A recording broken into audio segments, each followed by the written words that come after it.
Welcome pre-cal students to part 3 of the review sheet.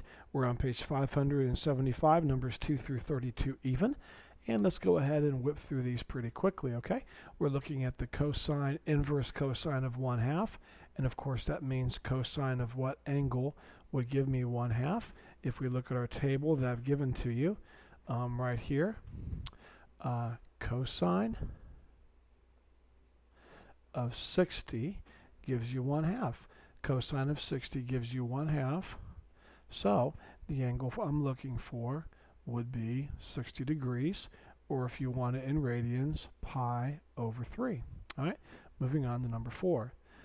Sine inverse, or inverse sine of 0.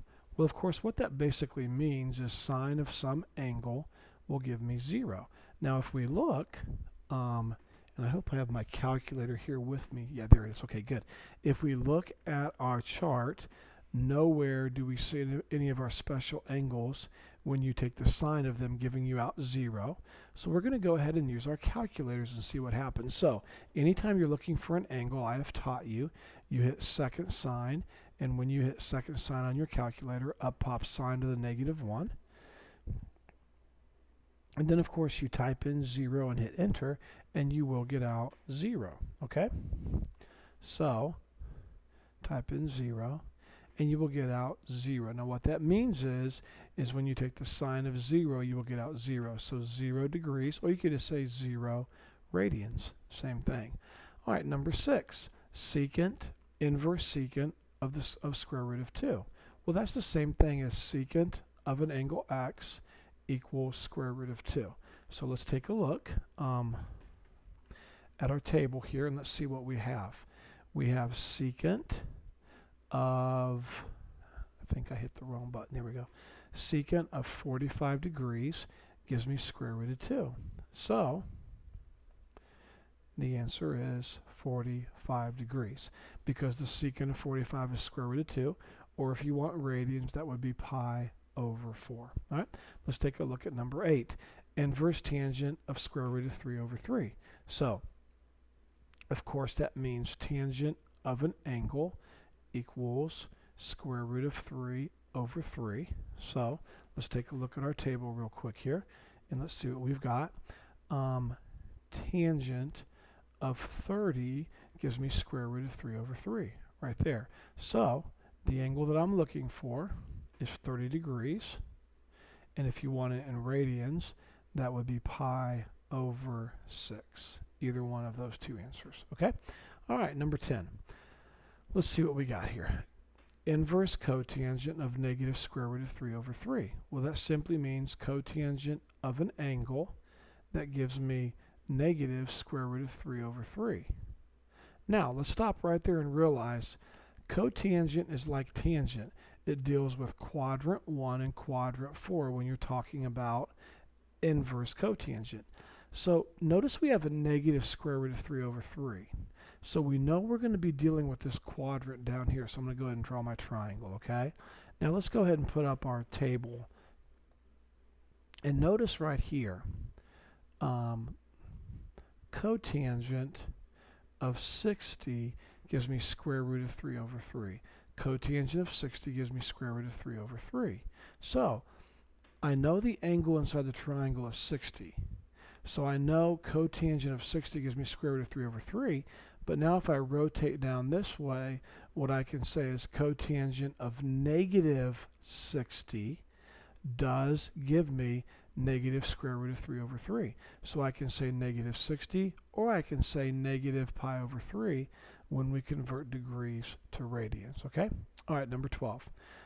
Inverse sine of 1/2. Well, of course, that means sine of an angle equals 1/2. So let's go ahead and take a look at our table. And it looks like when I have the sine of 30, I get 1/2. So my answer would be 30 degrees, because the sine of 30 gives me 1/2. And of course, if you want 30 degrees in radians, that would be pi over 6. All right, number 14. Inverse tangent of -1. That means tangent of an angle gives me -1. Now let's take a look at our table here. notice that we have this right here. Tangent of 45 gives me a positive 1. Not a negative 1, but tangent of 45 gives me a positive 1. So remember, tangent, of course, is dealing with quadrant 1 and quadrant 4. Now, my 1 is negative, so I know I'm going to be in this triangle right here, this quadrant down here. Now, I know that tangent of 45 degrees gives me 1. I know that. So I'm going to go ahead and write 45 degrees in my triangle right here. For referencing, I'm going to rotate down, and that would be negative 45 degrees. Well, guess what? The tangent of negative 45 degrees equals negative 1. So your answer is negative 45 degrees, or negative pi over 4 if you want your answer in radians, okay? All right, number 16. Inverse cosine of negative square root of 2 over 2. Now that simply means cosine of an angle equals negative square root of 2 over 2. Now, notice I am negative here, and inverse cosine deals with quadrant 1 and quadrant 2. It's positive here and it's negative here, so I'm going to draw my triangle right here, okay? And now let's look at our table. Let's see here. Cosine of 45 gives me square root of 2 over 2. Cosine of 45 gives me square root of 2 over 2. So inside my triangle here, I'm going to go ahead and put 45 degrees. The reference angle for that would be 135. All right? So what I can basically say is this. The cosine of 135 degrees equals negative square root of 2 over 2. So x equals 135 degrees, okay? Or if you wanted this in radians, you would say 3 pi over 4. 3 pi over 4, okay? Hope that makes sense. Number 18, inverse sine square root of 3 over 2. That just simply means sine of some angle equals square root of 3 over 2. Let's take a look at our table real quick. Sine of 60 gives me... So I know that x then has to be 60 degrees, or if you want it in radians, pi over 3. All right, number 20. Inverse cosecant of negative 1. Well, that means cosecant of an angle x equals negative 1. Let's see if we have anything like that on our chart here. Cosecant in 1. I'm not seeing... So we do not have anywhere in our chart that cosecant...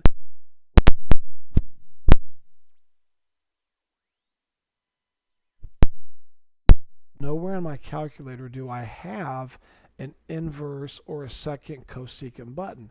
So what I can do is I can flip this side as long as I flip this side. Now don't forget, when you flip cosecant, that's the same thing as cosecant is 1 over sine. So when you flip cosecant, you get the inverse, which is sine x. But if you flip this side, remember negative 1 is really over 1. You got to flip this side, and you still get negative 1 when you flip it. So now I'm looking for sine of x equals negative 1. So go ahead and hit second sign on your calculator because you are looking for an angle, and then type negative 1. And if you do that correctly, 90 degrees should pop up on your calculator. And of course, that's the same thing as pi over 2. So the sine of 90 is negative 1, or the sine of pi over 2 is negative 1, okay? Which satisfies this inverse function completely. All right, number 22. Now we're getting completely into calculators. So really, to be honest with you students, all that you do is just simply type this in. So you simply hit second cosine, and up pops cosine negative 1, and then type in negative 0.2935 and hit enter. Now, if you're in the degree mode, up will come 107.1 degrees. If you're in the radian mode, you will get 1.8687. and be able to do either one of those two, because on the test I can ask you to do either one of those. So make sure with your calculators you know how to switch back and forth between radians and degrees.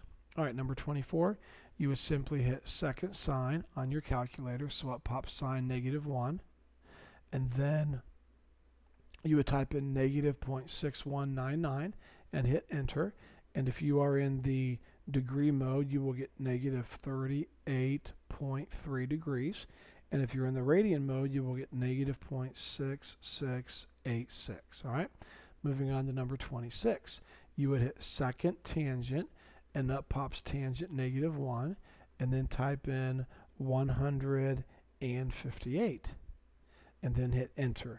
Now if you're in the proper degree mode you will get 89.6 degrees, and if you're in the radian mode you will get 1.5645. Okay? All right, moving on to 28. Now be careful here.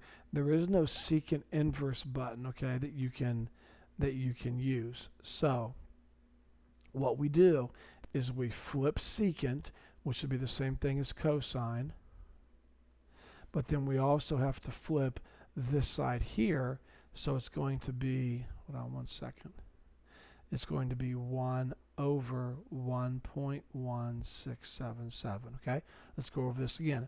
There's no secant button on your calculator, so I have to flip this, and if you invert secant you get the inverse, which is cosine, but you must also flip this side. This is really over 1, so when you flip it or invert it you get 1 over 1.1677.